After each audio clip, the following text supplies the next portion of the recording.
Fresh റൂമിൽ പോയ സൈബയെ കാത്ത് ഹാളിലെ സോഫയിൽ ശാന്തചിത്തനായി ഇരിക്കുകയാണ് അഷ്റഫ്. PT കാർഡ് ഉയർത്തിപ്പിടിച്ച് തുള്ളിച്ചാടി വരുന്ന സൈബയെ അവൻ മനസ്സിൽ കണ്ടു. എന്നാൽ പതുക്കെ ഡോറ് തുറന്ന് ഒരു കൈകൊണ്ട് ചുവര് തപ്പി അന്തയെപ്പോലെ വരുന്ന സൈബയെ കണ്ട് അവൻ അമ്പരന്നു.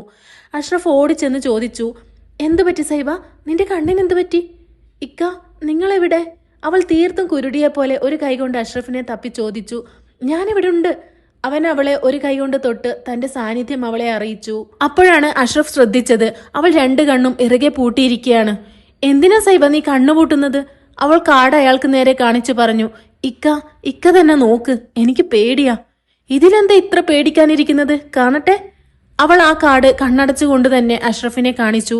ഒറ്റ നോട്ടത്തിൽ തന്നെ അഷ്റഫ് തിരിച്ചറിഞ്ഞു. എന്റെ സൈബ കൺസീഡാണ്. മോളെ, നീ ഗർഭിണിയാ? ആണോ റബ്ബേ. അവൾ കണ്ണു തുറന്ന് കാർഡിലെ 2 വര കണ്ടു. അവൾക്ക് സന്തോഷം അടക്കാനായില്ല. അവൾ അഷ്റഫിനെ കെട്ടിപ്പിടിച്ചു. ഞാനൊന്ന് നിന്നെ വട്ടം കറക്കിക്കോട്ടെ? അവൾ സ്നേഹാർദ്രമായി മൂളി. അഷ്റഫ് അവളെ പൊക്കിയെടുത്ത് വട്ടം കറക്കി. അവന്റെ കൈക്കുള്ളിൽ കിടന്ന് അവൾ പൊട്ടിച്ചിരിച്ചു. ഉപ്പ, എന്നെയോ അങ്ങനെ കറക്കണം? ഉമ്മയെ പൊക്കിയെടുത്ത് ഉപ്പ കറക്കുന്നത് കണ്ട് അങ്ങോട്ട് വന്ന അർഫാൻ അവന്റെ ആഗ്രഹം പറഞ്ഞു. അത് കേട്ടപ്പോ എല്ലാവരും ചിരിച്ചു. നിന്നെ കറക്കണോ മോനെ? ഇപ്പൊ കറക്കാം. സൈബയെ താഴെ ഇറക്കി അർഫാനെ സ്നേഹത്തോടെ വാരിയെടുത്ത് അഷ്റഫ് വട്ടം കറക്കി. അവൻ ഉപ്പാന്റെ കൈകളിൽ കിടന്ന് കൈകാലിട്ടിളക്കി പൊട്ടിച്ചിരിച്ചു. സൈബയും അഫാനും ആ ചിരിയിൽ പങ്കുചേർന്നു. ഉമ്മ, ഇവിടെ കിടന്നാട്ടെ, ഞാനൊന്ന് പരിശോധിക്കട്ടെ. വേണ്ട ഡോക്ടർ മോളെ, എനിക്കൊരു അസുഖവും, പിന്നെന്തിനാ എന്നെ പരിശോധിക്കുന്നത്? എന്നാലൊന്ന് നോക്കാം, പ്രായമായി വരികയല്ലേ. ഇവിടെ ഈ ടേബിളിൽ കിടക്ക്. ഷാഹിന ഡോക്ടർ നബീസമ്മയെ നിർബന്ധിച്ചു. രോഗമില്ലാതെ തന്നെ ചുമ്മാ എന്തിനാ നോക്കുന്നതെന്നുകൊണ്ട് അവർ ചെറുതായി പ്രതിരോധിച്ചു പറഞ്ഞു. വേണ്ട മോളെ, കാര്യം ശരിയാ, എനിക്ക് മരുന്നൊക്കെ കഴിക്കാൻ പേടിയാ. പക്ഷെ ഇപ്പൊ എനിക്ക് രോഗമൊന്നുമില്ല, എനിക്ക് നല്ല റാഹത്താണ് മോളെ. അതുകൊണ്ട് എന്നെ നോക്കണ്ട മോളെ, ഇവിടെ കിടക്കുതള്ളേ. അതും പറഞ്ഞ് ടേബിളിലിരുന്ന അവരെ അവൾ ബലമായി കിടത്തിച്ചു. നബീസുമ്മയ്ക്ക് ഷാഹിനയുടെ പ്രവൃത്തിയിൽ അമ്പരപ്പും അത്ഭുതവുമായിരുന്നു. ഈ കുട്ടി എന്താ ഇങ്ങനെ? ശേഷം സ്റ്റെതസ്കോപ്പ് കൊണ്ട് സസൂക്ഷ്മ ശരീരത്തിൽ ചില സ്ഥലങ്ങളിൽ പരിശോധിച്ചു. കുഴപ്പമൊന്നുമില്ല, എണീറ്റോളൂ. അവർക്ക് ആ വാക്കിൽ അല്പം ആശ്വാസം തോന്നി. പിന്നെ ഇങ്ങനെ പറഞ്ഞു, ഞാൻ പറഞ്ഞില്ലേ മോളെ, എനിക്ക് അസുഖമൊന്നും ഇല്ലാന്ന്. അതിന് ഷാഹിന ഒന്നും മറുപടി പറഞ്ഞില്ല. ശേഷം തന്റെ കയ്യിലുള്ള ബ്ലഡ് ഡ്രോപ്പ് ചെയ്യിക്കാനുള്ള സൂചി എടുത്ത് അവരുടെ വിരലിൽ പെട്ടെന്നൊന്ന് കുത്തി. അയ്യോ റബ്ബേ. പെട്ടെന്നുള്ള കുത്തിൽ വേദനിച്ച് അറിയാണ്ട് ഉമ്മ അങ്ങനെ പറഞ്ഞു പോയി. ഷാഹിന അവരുടെ വിരലിൽ നിന്നും വന്ന ബ്ലഡ് ഒരു ഗ്ലാസ് കഷ്ണത്തിലേക്ക് പടർത്തി. ശരിയുമ്മ, ഇനി പോയിക്കോളൂ, ജോലി തുടർന്നോളൂ. ഷാഹിന അവരുടെ ശരീരത്തിൽ നിന്നെടുത്ത രക്തസാമ്പിളുമായി മുകളിലേക്ക് കയറിപ്പോയി. അവൾ അലമാര തുറന്ന് ഒരു ബാഗിന്റെ സിബ് ഓപ്പൺ ചെയ്ത് ചെറിയ മൈക്രോസ്കോപ്പ് എടുത്ത് ടേബിളിൽ സെറ്റാക്കി വെച്ചു. ശേഷം നബീസുമ്മാന്റെ ബ്ലഡ് അതിൽ വെച്ച് പരിശോധിക്കാൻ തുടങ്ങി. ക്രമേണ അവളുടെ മുഖത്ത് ക്രൂരമായ ഒരു പുഞ്ചിരി വിടർന്നു. സുബൈർ കവലയിൽ ചെന്ന് ഒരു കാറ് വിളിച്ച് ഫിദയെയും കയറ്റി ഹോസ്പിറ്റലിൽ ചെന്നു. ലേഡി ഡോക്ടർ അവളെ പരിശോധിച്ച ശേഷം അവളുടെ ഡയഗ്നോസിസ് ചാർട്ടിലെ ഡേറ്റ് നോക്കി കാൽക്കുലേറ്റ് ചെയ്ത് ചോദിച്ചു. ഇത് 5th മന്ത് ആണല്ലേ? ഫിദ അവരുടെ മുഖത്ത് നോക്കി ചിരിച്ചുകൊണ്ട് അതെ എന്ന് പറഞ്ഞു. ഇനി അത്യാവശ്യം വ്യായാമമൊക്കെ ആവാം. ശരി ഡോക്ടർ. തുടർന്ന് ഡോക്ടർ മരുന്ന് കുറിച്ചു കൊടുത്തു. ഹോസ്പിറ്റലിൽ നിന്നും അവളെയും കൊണ്ട് പുറത്തിറങ്ങവേ സുബൈറിന്റെ ഫോണിൽ ഒരു വാട്സപ്പ് കോൾ വന്നു. ഹലോ, സുബൈർ അല്ലേ? അതെ, ആരാ? ഇത് അന്ന് ഓഡീഷൻ കഴിഞ്ഞില്ലേ, ആ സിനിമ ടീമിൽ നിന്നാണ്. സുബൈർ സെലക്ട് ആണല്ലോ ക്യാരക്ടർ റോൾ ചെയ്യാൻ. അതെ, അങ്ങനെയാ പറഞ്ഞത്. സെലക്ട് ആണ്. സുബൈർ മറ്റന്നാൾ കൊച്ചിയിൽ ഒരു 10 മണിയാവുമ്പോഴേക്കും എത്തണം. ചവറ പ്ലാസയിൽ എത്തിയാൽ മതി. അവിടെ വർക്ക് ഹൗസ് ഉണ്ട്. മറ്റന്നാൾ പൂജയ്ക്ക് ശേഷം ഷൂട്ടിംഗ് ആരംഭിക്കും. കൊച്ചിയിലും പരിസരത്തുമാണ് ഷൂട്ടിംഗ് വെച്ചിരിക്കുന്നത്. എത്തുമല്ലോ. 15 ദിവസം വർക്ക് ഹൗസിൽ തന്നെ വേണം. ശരി സർ, ഞാൻ വരാം. സുബൈർ ഫോൺ വെച്ചു. എന്താ സുബൈർക്ക? നല്ല കാര്യമാണ്, വീട്ടിൽ ചെന്നിട്ട് പറയാം. തിരിച്ചു ചെന്ന് ഫിദയെ വീട്ടിലാക്കിയ ശേഷം സുബൈർ പറഞ്ഞു, മറ്റന്നാൾ കൊച്ചി ചെല്ലണം. അന്ന് തൊട്ട് ഷൂട്ടിംഗ് തുടങ്ങിയാണ്. ആണോ? അത് കലക്കി. ഫിദ, അപ്പൊ നിന്റെ കാര്യങ്ങൾ ആര് നോക്കും? എനിക്കെന്ത് കാര്യം? ഞാൻ പ്രസവിക്കണമെങ്കിൽ ഇനിയും 4 മാസം കഴിയണം മനുഷ്യ. ആണല്ലേ? അവൾക്ക് ചിരി പൊട്ടി. ഞാൻ 5ാം മാസത്തിൽ പ്രസവിക്കുമെന്ന് കരുതിയോ? അങ്ങനെയല്ല ഫിദ, ഇവിടെ എന്തെങ്കിലും അത്യാവശ്യം വന്നാലോ എന്ന് കരുതിയാ. ഇനി അങ്ങനെ ഒന്നും ഉണ്ടാകില്ല. ഇക്ക പണിയെടുത്ത് സമ്പാദിച്ച കാശ് ഇവിടെ എന്റെ കയ്യിൽ തന്നിട്ടുണ്ടല്ലോ, അതുകൊണ്ട് ഞാൻ കാര്യങ്ങൾ നടത്തും. അതെന്നെ മോനെ, എന്തെങ്കിലും അത്യാവശ്യം വന്നാ നിന്റെ സുഹൃത്തുക്കളെ വിളിച്ചാൽ മതിയല്ലോ. ഹാസിയും നജമും ഒരു വെളിപ്പാടകലെ ഇവിടെ തന്നെ ഉണ്ടല്ലോ. നീ അഭിനയിക്കാൻ ചെല്ല്. പടച്ചവനായിട്ട് തന്ന ഒരു അവസരം നീ കളയരുത്. നിന്റെ ഭാഗ്യം തെളിഞ്ഞാ പിന്നെ നീ ആരാ? ഉമ്മയും സുബൈറിനെ സപ്പോർട്ട് ചെയ്ത് സംസാരിച്ചു. സൂപ്പർ സ്റ്റാർ അല്ലേ ഉമ്മ? ഫിദ അത് പറയുമ്പോൾ സുബൈർ തന്റെ മീശ പിരിച്ചു കാണിച്ച് ചിരിച്ചു. അന്നൊരു ശനിയാഴ്ച രാത്രിയായിരുന്നു. ഭക്ഷണമൊന്നും കഴിക്കാതെ മകൾ റയ കിടക്കുകയാണെന്ന കാര്യം വേലക്കാരി ആയിഷുമ്മ വന്ന് പറഞ്ഞപ്പോൾ അവൾക്ക് എന്തു പറ്റി, ഇത്ര നേരത്തെ കയറി കിടക്കാറില്ലല്ലോ എന്ന് ആലോചിച്ചുകൊണ്ട് അബ്ദുൾ റഹ്മാൻ സ്റ്റെയർ കേസ് കയറി മുകളിലേക്ക് പോയി മകളുടെ റൂമിന്റെ വാതിൽക്കലെത്തി. റേമോളെ, റയ. അബ്ദുൾ റഹ്മാൻ ഡോറിൽ മുട്ടി അവളെ വിളിച്ചു. ആദ്യം വിളിച്ചിട്ട് വാതിൽ തുറന്നില്ല. പക്ഷെ അയാൾ വീണ്ടും ആവർത്തിച്ചപ്പോൾ അവൾ ഡോറ് തുറന്നു. എന്താ മോളെ അത്താഴം കഴിക്കാതെ കിടക്കുന്നത്? ഉപ്പ എന്താ ഞാൻ പറഞ്ഞ കാര്യം കേൾക്കാത്തത്? അത് മോളെ, ഒരു രണ്ടാം വിവാഹത്തിന് ഞാൻ പ്രിപ്പയർ അല്ല. നിന്റെ ഉമ്മ ജമീല മരിച്ചപ്പോ തൊട്ട് തന്നെ എന്റെ അളിയൻ, അതായത് അവളുടെ ആങ്ങള തന്നെ നേരിട്ട് വന്നൊരു വിവാഹം കഴിക്കാൻ പ്രേരിപ്പിച്ചതാ. അന്ന് നീ പറക്കമുറ്റാതെ വെറും കൈക്കുഞ്ഞ. അന്ന് പോലും ഞാനൊരു വിവാഹത്തിന് ശ്രമിച്ചിട്ടില്ല. പിന്നെയല്ലേ ഇത്രയും കാലം കഴിഞ്ഞിട്ട്. അതാണ് ഉപ്പ പറഞ്ഞത്, കാലം കഴിയുമ്പോൾ ആരും ഉണ്ടാകില്ല. അന്നുപ്പ ചെറുപ്പക്കാരനാ, എല്ലാ കാര്യവും സ്വന്തമായി ചെയ്യാൻ പറ്റും. ചിലപ്പോ ഞാനും ഭാവിയിൽ കല്യാണമൊക്കെ കഴിഞ്ഞാൽ പിന്നെ എന്റെ തിരക്കുകളിൽ മുഴുകും. അപ്പോ ഉപ്പാക്കാരാ ഉണ്ടാവുക. പ്രായം പിന്നെയും കൂടി വരികയല്ലേ. അതൊക്കെ നമുക്ക് പിന്നീട് തീരുമാനിക്കാം. നീ ചെന്ന് ഭക്ഷണം കഴിക്ക്. ഇതിലൊരു തീരുമാനം ഉണ്ടാക്കാതെ ഇനി ഞാൻ പച്ചവെള്ളം പോലും തൊടില്ല. റയ തറപ്പിച്ചു പറഞ്ഞു. വാശിക്കാരിയാണ്, പറഞ്ഞതുപോലെയേ ചെയ്യൂ. അതുപ്പ അബ്ദുൾ റഹ്മാൻ അറിയാം. ശരി, ഞാൻ എന്ത് ചെയ്യണം, നീ അത് പറ. റംലയോട് ഇത്തിരി സ്നേഹവും താല്പര്യവും ഒക്കെ ഉള്ളത് ശരിയാ, പക്ഷെ അത് അവളുടെ ജോലിയോടുള്ള സിൻസിയർ കണ്ടതുകൊണ്ടാ. നീ കരുതും പോലെ പ്രണയമൊന്നുമല്ല. വേണ്ട ഉപ്പ, പ്രണയമൊന്നും വേണ്ട. നമുക്ക് പ്രപ്പോസൽ ചെയ്തുകൂടെ? ഒരു കൂട്ടുകാരനെ പോലെ തന്റെ മകൾ പറയുന്നത് കേട്ട് അബ്ദുൾ റഹ്മാൻ പൊട്ടിച്ചിരിച്ചു പോയി. ശരി, നീ ചെന്ന് അവളുടെ വീട്ടിൽ പോയി പെണ്ണ് ചോദിക്ക്. നാളെ ഞായറാഴ്ചയല്ലേ, അവൾ വീട്ടിൽ കാണും. അബ്ദുൾ റഹ്മാന് ചിരി അടക്കാനായില്ല. അത് തന്നെ പരിപാടി. ഞാൻ അന്ന് പോയപ്പോ അവരോട് സൂചിപ്പിച്ചിട്ടുണ്ട്, ഒരു ദിവസം ഞാൻ അങ്ങോട്ട് വരൂന്ന്. അമ്പടി കേമി, ഇവൾ രണ്ടും കൽപ്പിച്ച് ഇറങ്ങിയിരിക്കുകയാണ്. ആദ്യം നീ പോയി ഭക്ഷണം കഴിക്ക്. നാളത്തെ കാര്യം നിന്റെ ഇഷ്ടം പോലെ ചെയ്യ്. ഉപ്പാന്റെ സമ്മതം കിട്ടിയതോടുകൂടി റയ ഹാപ്പിയായി ഭക്ഷണം കഴിക്കാൻ താഴേക്ക് ചെന്നു. സൈബ, ഉമ്മ വിളിച്ചിരുന്നു. നാളെ ഞായറാഴ്ചയല്ലേ, ഉംറയൊക്കെ കഴിഞ്ഞ് അവർ വെളുപ്പിന് അവിടെ നിന്നും ഫ്ലൈറ്റ് കയറും. നാളെ ഉച്ചക്ക് മുമ്പായി ഉമ്മ ഇങ്ങെത്തും. അഷ്റഫ് വന്നു പറഞ്ഞപ്പോൾ തൊട്ട് സൈബയ്ക്ക് സന്തോഷമായി. താൻ ഗർഭിണിയാണെന്ന വിവരം ഫോണിലൂടെ ഉമ്മാനെ അറിയിച്ചിരുന്നു. നേരിട്ട് കാണുമ്പോൾ ഉമ്മ തരുന്ന സ്നേഹം ഓർത്ത് സൈബ പുളകം കൊണ്ടിരുന്നു. റയ ബ്രേക്ക്ഫാസ്റ്റ് ഒക്കെ കഴിച്ച ശേഷം ഒരുങ്ങി ഇറങ്ങി. ഉപ്പ റെഡിയായിട്ടിരുന്നോ? സിറ്റ് ഔട്ടിൽ പത്രം വായിക്കായിരുന്ന അബ്ദുൾ റഹ്മാനെ നോക്കി അങ്ങോട്ട് ചെന്ന റയ പറഞ്ഞു. എന്താ കാര്യം മോളെ? ഞാനേ ദേ അങ്ങോട്ട് പോവുകയാ. എങ്ങോട്ട്? റംല. അതിന് ഞാനെന്തിനാ റെഡിയാവുന്നത്? നീ ഇപ്പൊ തന്നെ കൂട്ടിക്കൊണ്ടുവരാൻ പോവുകയാണോ? അയാൾ ചിരിച്ചുകൊണ്ട് ഫലിത രൂപേണ ചോദിച്ചു. ഇപ്പൊ കൊണ്ടുവരില്ല, പക്ഷേ കൊണ്ടുവരേണ്ട ഏർപ്പാടൊക്കെ ഉണ്ടാക്കിയിട്ട് വരും. കോമഡി പോലെ അതും പറഞ്ഞ് അവൾ പോർച്ചിലേക്ക് നടന്നു. റയ തന്റെ കാറുമെടുത്ത് റംലയുടെ വീട്ടിലേക്ക് പോയി. ഗർഭിണിയായതിനു ശേഷം ജോലിക്കിറങ്ങുന്ന സമയം കുട്ടികൾ കാണാതെ സൈബയ്ക്ക് ഒരു ഉമ്മ നൽകുന്നത് പതിവാക്കിയിരിക്കുകയാണ് ഇപ്പോൾ അഷ്റഫ്. ഞാൻ ഇറങ്ങിയ സൈബ, കുറച്ചു കഴിയുമ്പോൾ ഉമ്മ വരും. ഇത്ര വലിയ യാത്രയും അതിന്റെ പെടാപ്പാടുമൊന്നും ഉമ്മ ജീവിതത്തിൽ അനുഭവിച്ചിട്ടില്ല.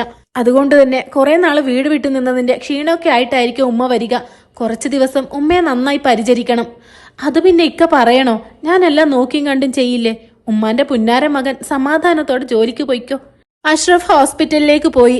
കുറച്ചു സമയം കഴിഞ്ഞു കാണും. വീട്ടുമുറ്റത്ത് കാർ വന്നു നിന്ന ശബ്ദം കേട്ട് കുട്ടികളും സൈബയും പുറത്തിറങ്ങി വന്നു. ഉമ്മ കാറിൽ നിന്നും ഇറങ്ങി. ഡ്രൈവിംഗ് ചെയ്തു വന്ന തറവാട്ടിലെ കാർണോരുടെ ചെക്കൻ ഉമ്മാന്റെ ലഗേജൊക്കെ എടുത്ത് സിറ്റ് ഔട്ടിൽ കൊണ്ടുവച്ചു. സൈബയെയും കുട്ടികളെയും അവിടെ നിന്നുകൊണ്ട് തന്നെ ഒരു വട്ടം നോക്കി ചിരിച്ചുകൊണ്ട് ഉമ്മ വീട്ടിലേക്ക് പതുക്കെ നടന്നു വന്നു. അഷ്റഫൊക്കെ പറഞ്ഞതുപോലെ തന്നെ ഉമ്മ ക്ഷീണിച്ചിട്ടുണ്ട്. സൈബ ഓടിച്ചെന്ന് ഉമ്മാന്റെ കൈപിടിച്ച് അകത്തേക്ക് കയറ്റി. മോളെ, മനുഷ്യനായി ജനിച്ചിട്ടുണ്ടെങ്കിൽ ആ സ്ഥലത്തേക്ക് ഒരു തവണയെങ്കിലും പോകണം. ഒരു തവണയെങ്കിലും അവിടെ പോവാതെ മരിച്ചുപോയാ ആ ജന്മം വെറുതെയാണ്. അത്രയ്ക്കുണ്ട് അതിന്റെ മഹിമ. ഉമ്മാക്ക് കാണാൻ സാധിച്ചല്ലോ, പടച്ചോന്റെ കൃപ, സൈബ പറഞ്ഞു. അതെ അൽഹംദുലില്ലാ. സിറ്റ് ഔട്ടിലുള്ള ഭാരിച്ച ലഗേജുകൾ സൈബ എടുക്കാൻ ചെന്നപ്പോ ഉമ്മ തടഞ്ഞു. മോളെ, നീ ഗർഭിണിയല്ലേ, അത്ര കനമുള്ളതൊന്നും എടുക്കണ്ട. അത് അഷ്റഫ് വന്നിട്ട് ഉള്ളിലെടുത്തു വെക്കും. ഞാനൊന്ന് കുളിച്ചിട്ട് വരട്ടെ. ഞാൻ ഉമ്മാക്ക് ചൂടുവെള്ളം എടുത്തു വെക്കട്ടെ? വേണ്ട മോളെ, പൈപ്പ് തിരിച്ചുകൊണ്ട് ഞാൻ തന്നെ എടുക്കാം. ഇത്രയും ദിവസം കൊണ്ട് ഞാൻ അതെല്ലാം പഠിച്ചു. സുബൈർ കൊച്ചിയിലുള്ള യാത്രാമധ്യയാണ്. നാട്ടിൽ നിന്നും വെളുപ്പിന് ട്രെയിൻ കയറിയതാണ്.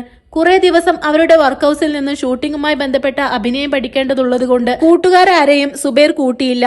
ഒടുവിൽ ട്രെയിൻ എറണാകുളം നോർത്തിൽ വന്ന് നിന്നു.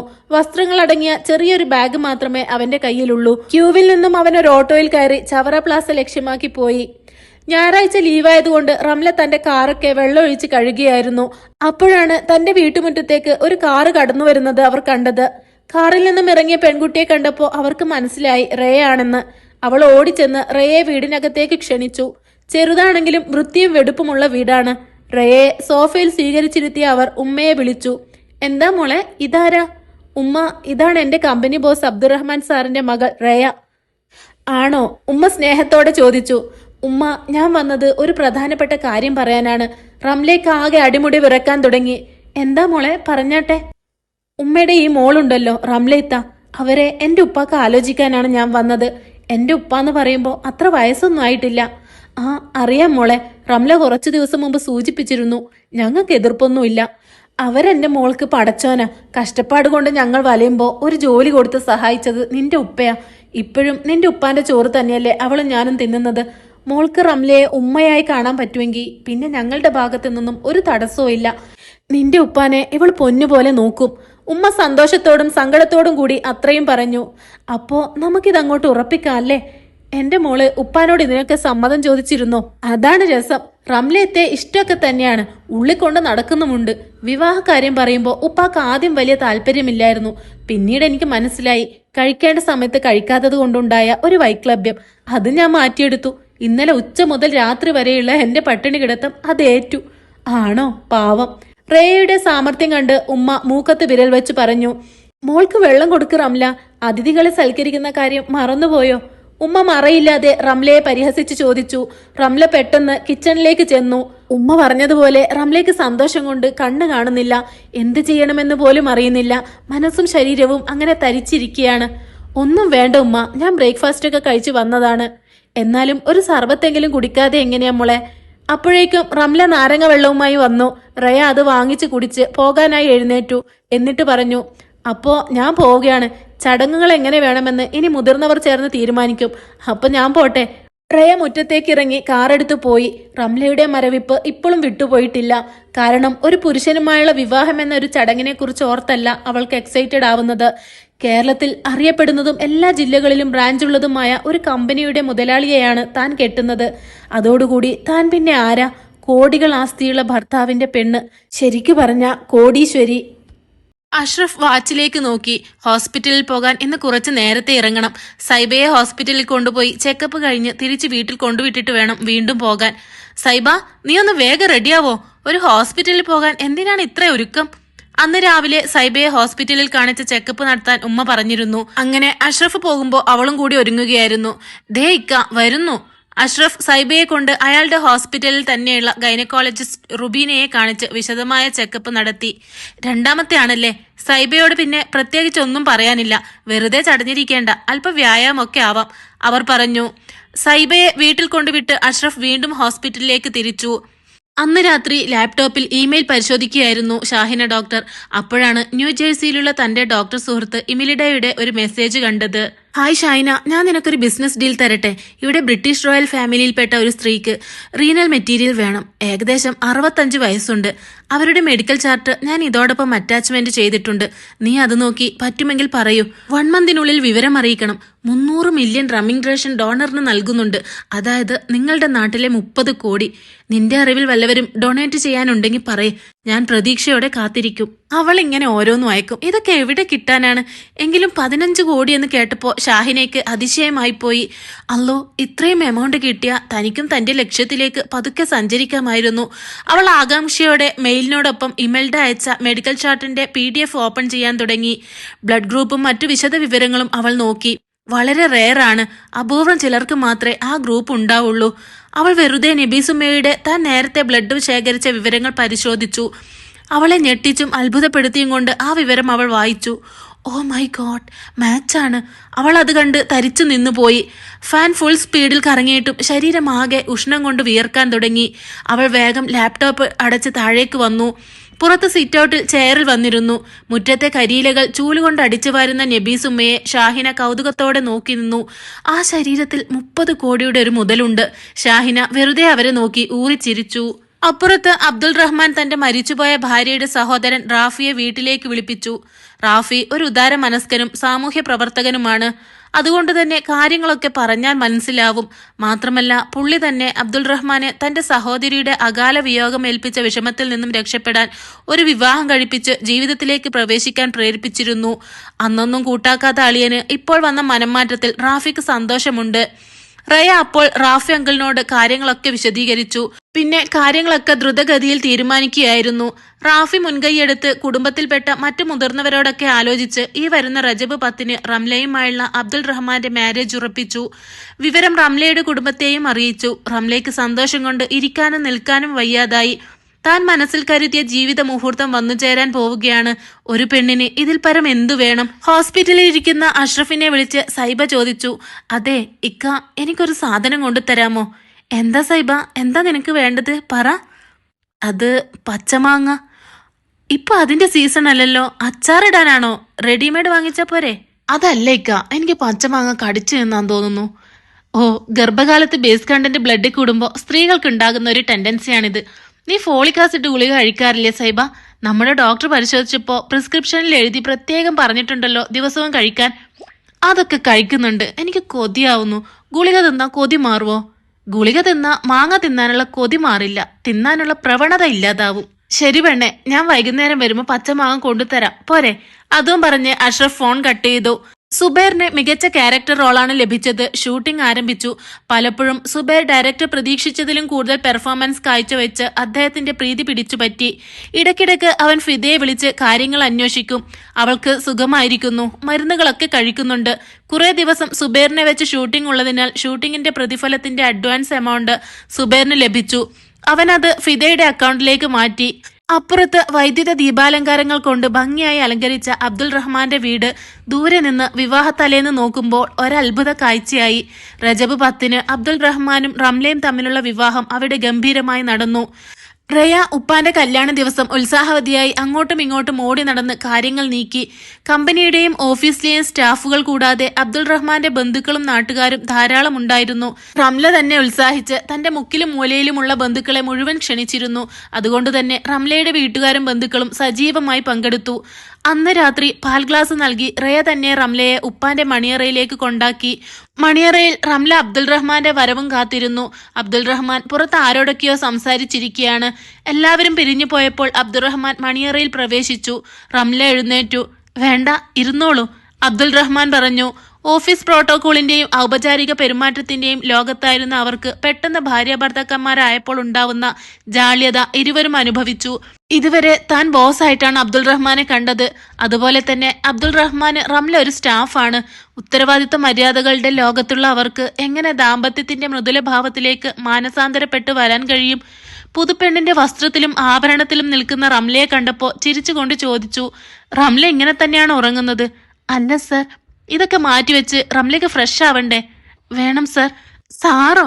അതൊക്കെ മാറ്റണ്ടേ റംല, എന്നെ റഹ്മാനിക്കാന്ന് വിളിച്ചാ മതി. അവൾ തല താഴ്ത്തി മൂളി. എങ്കിൽ ചെല്ല്. Okay sir.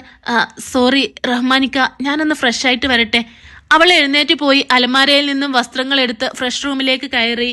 അഷ്റഫിന്റെ വീട്ടുകാർക്ക് അന്നൊരു കല്യാണത്തിന് പോകാനുണ്ട്. സൈബ കുട്ടികളെയൊക്കെ കുളിപ്പിച്ച് വസ്ത്രങ്ങളിട്ട് റെഡിയാക്കി നിർത്തി. അഷ്റഫ് എഴുന്നേറ്റ് വ്യായാമമൊക്കെ ചെയ്ത് ബ്രഷ് ചെയ്തുകൊണ്ട് മുറ്റത്തൂടെ നടക്കുകയാണ്. മോളെ, വെള്ളമില്ല, ആ മോട്ടർ ഒന്നിടുവോ? ബാത്റൂമിൽ നിന്ന് ഉമ്മ വിളിച്ചു പറയുമ്പോഴാണ് സൈബ ആ കാര്യം ഓർത്തത്. എന്നും വെളുപ്പിനെ എഴുന്നേറ്റ് അവൾ മോട്ടർ ഇട്ട് വാട്ടർ ടാങ്ക് നിറക്കാറുണ്ട്. പക്ഷെ ഇന്ന് വെളുപ്പിന് കറണ്ട് ഇല്ലായിരുന്നു. ഇഡ്ലിക്കും മറ്റും അരി കുതിർത്തത് അങ്ങനെ തന്നെ കിടക്കുന്നു.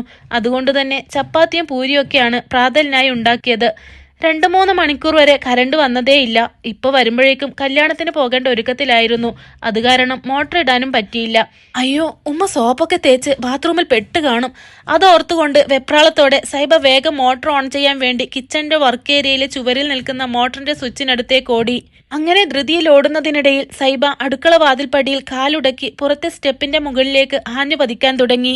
അയ്യോ ഉമ്മ എന്ന് പറഞ്ഞുകൊണ്ട് പടിക്കെട്ടിലേക്ക് വീഴാൻ പോയ സൈബയെ അഷ്റഫ് ഇരുകൈകളാൽ താങ്ങി നിർത്തി.